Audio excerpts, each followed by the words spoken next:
Kalau kalian ingat di channel ini beberapa tahun yang lalu, itu gue selalu menyarankan satu ayam yang paling oke untuk para bass head di harga under 1 juta. Sayangnya ayam tersebut sudah discontinued dan memang limited, tapi ternyata dia bereinkarnasi. Jadi yes, itu adalah KKZ HBB Con, ayam limited edition kerjasama KKZ dengan HBB. Dan akhirnya gue ketemu nih penerusnya dan under 1 juta lagi tapi dalam bentuk yang lain. Jadi headphone. Jadi halo dan selamat datang di After Sound Review dan ini adalah review gue untuk Kiwi Ears Division. Dibilang sebagai DJ headphone di harga sekitar $50 ya. Semoga di Indonesia masih di under 1 juta nantinya. Gue sementara sih belum menemukan marketplace yang menjual ini, tapi semoga under 1 juta karena ini benar-benar bagus dan yes, gue ngerti kenapa ini buat DJ. Jadi seperti biasa gue akan breakdown review ini mulai dari build, fit, frequency response, suara dan juga perbandingannya. Tapi sebelumnya gue mau mikir dulu nih, ketika kita ngomongin DJ, apa sih yang buat gue itu adalah headphone untuk DJ? Yang jelas satu, secara konstruksi itu perlu kuat karena DJ kan makanya di panggung dia kadang-kadang cuma pakai setengah gitu, dia nggak dengerin dua-duanya, cuma gini doang tidak ceduk. Lalu kemudian gue butuh jelas bass karena lu ada di atas panggung, lu nge-DJ, panggungnya itu pasti rame dan ini adalah untuk monitoring suara dari lagu lu butuh pasti yang jedak jeduk dan lu tetap butuh suara area vocal and treble. Kenapa? Karena ujung-ujungnya lu banyak DJ itu banyak synthesizer, banyak efek-efek buat asik cek gitu. Nah, maksudnya selain bass juga ada efek-efek lain yang lu butuh tetap dengerin. Lalu kemudian tentunya supposed to be foldable, gampang dibawa kemana-mana karena DJ nggak diem di satu tempat aja, dia biasa juga kemana kalau perlu loncat-loncat dan gampang dibawa ketika dia konser di satu tempat yang lain-lain. Jadi memperhitungkan beberapa hal tersebut, gue akan juga review gimana dia kira-kira sebagai headphone DJ. Ngomongin juga kelengkapan dari headphone ini sendiri, di dalam boxnya sendiri lu dapetin selain headphone ini juga dapetin 2 kabel. Satu kabelnya yang seperti ini yang gue pakai sekarang yang pendek, umumnya nggak terlalu panjang, 1,5 meter kayaknya. Lalu dia pakai mic di sini dan ini gampang banget cabutnya. Seperti ini, dan satu lagi sayangnya kabelnya gue lupa bawa di tempat shoot ini. Itu kabelnya tipe yang coiled alias dia yang bisa lebih panjang lagi, cuman kayak ada bagian yang kayak pernya ngelingkar begitu. Lu lihat lah ya, gambar di sini ngerti lah ya. Sama lu dapetin converter 3,5 tuh 6,3 biasanya untuk amplifier. Nah, selain itu, langsung aja kita bahas secara construction. Headphone ini kalau misalnya lihat dari tampang doang kayak gabungan M50 sama M70X. Bulatnya agak kayak M50, cuman secara rampingnya rada kayak M70 sebenarnya. Tapi sayangnya gue nggak punya headphone itu untuk diperbandingkan. Tapi sekilas begitu, at least yang gue suka adalah lu ngerasa construction ini bagus. Walaupun banyak plastik di sini, kayak di bagian hinge dan ujung headbandnya ini semua bagian plastik. Bagian si ininya juga semuanya plastik tapi kerasa tebal dan nggak ngerasa gampang patah. Well, kalau kalian pernah coba M50 dan juga M70 ya mirip-mirip rasanya feels-nya di tangan gue. Dan untuk headbandnya ini juga pakai bahan metal jadi nggak takut kalau misalnya di ini rentang-rentangan seperti ini. Nah untuk swivel-nya cuma gini doang ya, sekitar 90 derajat kali ini mentoknya, 90 derajat lebih dikit. Dan juga ininya foldable jadi bisa di fold seperti ini. Tapi sekali lagi ini juga cuma 90 derajat aja kayaknya. Gue sukanya yang penting lu bisa simpan. Kalau misalnya lu simpan tempat simpannya fold ya mungkin seperti ini. Kayak gini juga, cuman kalau rada bulky tempat nyimpannya mungkin jadinya seperti ini. Tapi anyway, intinya lu punya cara banyak untuk melipat ini tergantung carrying case yang kalian pakai. Nah, secara paddingnya, walaupun memang sekali lagi mengingatkan gue sama bentuknya M50 ataupun M70 ya, cuma ngerasa daripada M50 ini berasa lebih empuk. Bagian luarnya sama-sama protein leather atau fake leather, dan bagian dalamnya sini itu juga ada fabric, jadi setengah gitu ya bahannya. Nah, semuanya ini berasa cukup lembut ternyata, jadi nggak sampai sekeras M50, walaupun secara tampangnya mirip. Jadi overall, ya gue bisa bilang ini premium quality-nya enggak juga, tapi secara build quality dan juga secara konstruksi ini berasa kuat dan gue nggak takut gitu kalau misalnya gue bawa ini kemana-mana atau sebagai headphone di perjalanan atau misalnya untuk ya simply nyantai aja. Nah, secara penggunaan atau fitnya sendiri, ini kan headphone yang over ear dan kata dia melingkupi kuping lu, mengitari kuping lu, bukannya ngejepit kuping lu seperti ini. Dan Walaupun begitu, concern pertama gue adalah dia tidak terlalu dalam untuk dari earpad ke ujung ininya sendiri. Jadi kalau misalnya kebetulan kuping kalian panjang ke samping kayak Alf gitu, enggak ya, maksudnya rada panjang ke sini lah, itu mungkin kalian bisa kena ini sedikit. Karena gue ngerasa kuping gue gak gede-gede amat, itu udah sedikit nempel. Untungnya nggak sampai ngelipet, jadinya sih masih ketutup gitu, nggak sampai nempel, tapi nyaris gitu. Kalau gue gerak dikit sedikit kena. Tapi untungnya ya buat gue so far so good kalau kayak gini gue pakai. Dan clamping force-nya itu kayak pas-pasan, dia nggak kayak ngegecet kepala gue kayak ATH 50. Dan juga weight distribution-nya juga cukup oke karena ini memang basically ringan. Jadi walaupun agak kecil dan agak shallow untuk paddingnya, at least buat telinga gue itu fine. Cuman memang kalau misalnya gue pakai di ruangan yang tidak ber-AC itu bakal sedikit pengap karena dia lebih ngerekap gitu, kayak lebih nutup dibandingkan kayak sebelumnya gue review View FT1. Ini lebih kedap lagi.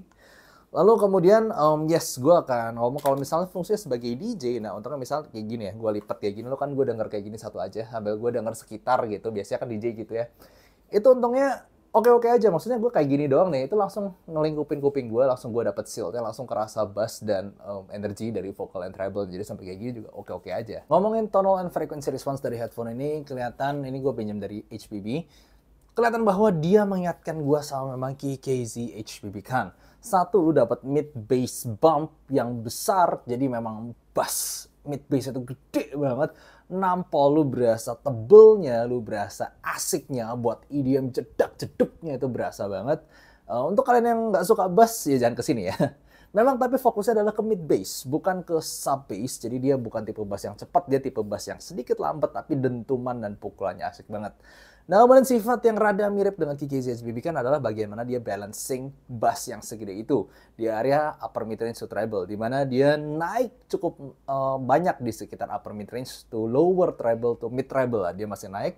Habis itu turun di area treble atasnya, di treble ke atas mulai turun.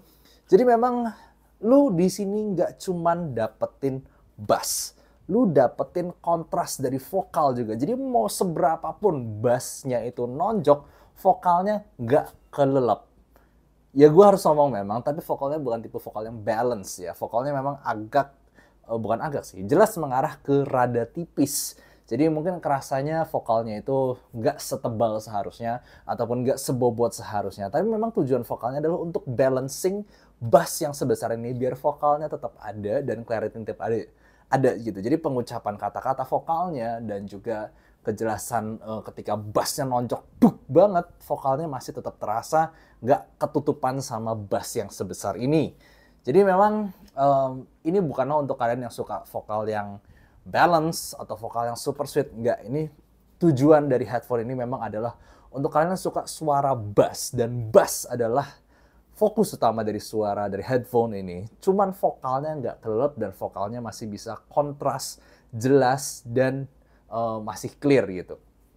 Sementara treble-nya tipe yang seadanya aja. Sekali lagi, ini mungkin cuma simply untuk untuk contrasting dari bassnya ini.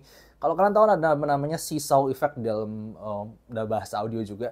Lu naikin bassnya, mau nggak mau lu naikin juga upper mid to treble-nya. Kalau nggak, dia jadinya kelelep bass semua gitu. Jadi kayak balancing-nya tuh mau nggak mau di sini gede, ya di sini harus rada gedein lagi.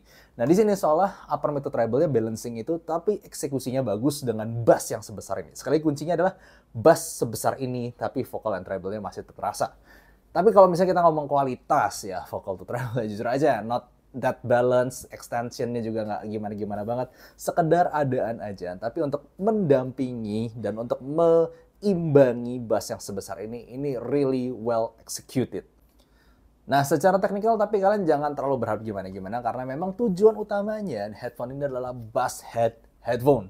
Atau ya DJ headphone untuk lagu-lagu yang EDM, yang nge-bass gitu ya. Jadi memang ya, it's not that detailed. Ini fokusnya lebih ke bass. Tapi gue sukanya adalah lu masih ngerasa bass dan vokalnya itu separated dengan baik. Walaupun, sekali lagi, walaupun bassnya segede ini masih kayak well separated, nggak saling numpuk satu sama lain. Tapi ya nggak bohong, kalau lagunya kompleks, misalnya very layered gitu kayak lagu orkestra, ya sayangnya ini masih keteteran dan juga nggak bisa menunjukkan layer satu sama lain gitu. Ini lebih ke fokus bass, vokal treble kayak kepisah, udah gitu aja sih. Nah, dibandingin headphone Juta ke bawah yang noteworthy buat gue itu salah satu legenda headphone ya kayak Cos Porta Pro. Buat gue Cos Porta Pro untuk headphone yang sama-sama ngebass dan warm, Cos Porta Pro jadi rada kebanting. Cos Porta Pro memang masih lebih nyantai dengan vokalnya yang lebih fuller, kemudian treble-nya yang lebih nyantai dan bass-nya yang lebih empuk rasanya kesannya. Cuman kalau kita ngomongin secara contrasting bass dan vocal to treble, ini lebih berasa detail, ini berasa lebih jelas. Cos Porta Pro jadi berasa lebih dark dan somehow ya gara-gara fittingnya on ear sedikit lebih gatel di kuping gue juga karena dia ngejepit kuping gue ya. Sama secara overall soundstage dan imaging ini jelas lebih baik. Ya jujur aja 1 juta di budget under 1 juta itu gue nggak banyak ada headphone yang gue bisa rekomendasikan atau headphone yang dikenal karena kebanyakan headphone under 1 juta yang gue pernah coba ya entah bassnya kegedean banget atau jadi V-shape banget sampai treble-nya nyakitin. Jadi dari semua headphone under 1 juta yang tujuannya adalah untuk bass head atau untuk lagu-lagu yang ngebass ya ini yang paling mantap buat gue. Jadi Indian gue udah coba kira-kira apa sih yang DJ butuhkan di headphone gitu ya. Dan gue ngerasa ternyata secara keseluruhan, entah itu construction-nya, entah itu fit-nya, entah itu kelengkapannya, dan itu suaranya, gue ngerasa headphone ini udah lengkap banget ya. Mungkin satu-satunya aja yang buat gue pribadi bukan kritik sih, udah kayak ini seolah kayak nyaris semuanya lu dapetin di sini gitu. Cuman ada satu yang nggak dapet yaitu carrying case. Ini gue cuman ngomong secara secara penggunaan aja, secara usage. Sayang aja dia udah bisa fold-nya enak gitu, entah mau diginin atau mau di kayak gini kayak flat fold seperti ini, lalu kabelnya tinggal dilepas gampang kemana gitu. Sayang banget, ini nyaris seperti travel companion yang sangat lengkap semuanya di dalam satu packaging. Kecuali carrying case-nya aja, carrying case-nya nggak dapat di sini. Tapi itu doang sih, tapi secara keseluruhan dengan apa yang ditawarkan, suaranya, konstruksinya, fit-nya, terus gue bisa rekomendasikan ini mungkin untuk kalian yang DJ-DJ pemula yang nyoba-nyoba atau kalian simply DJ yang pingin headphone ngebass yang dibawa-bawa dan harganya nggak terlalu mahal, atau kalian yang ngerasa kalian bass head dan kangen suara KKZH BB Khan kayak gitu, ini jelas recommend. Lihat aja, dan tadi gue puter-puter kayak gini lalu gue bengkok-bengkokin begini, gue lipet-lipet, gue nggak takut karena secara feel-nya konstruksinya memang udah bagus. Jadi gitu aja, thank you for watching dan gue kasih link juga untuk pembelian di description di bawah.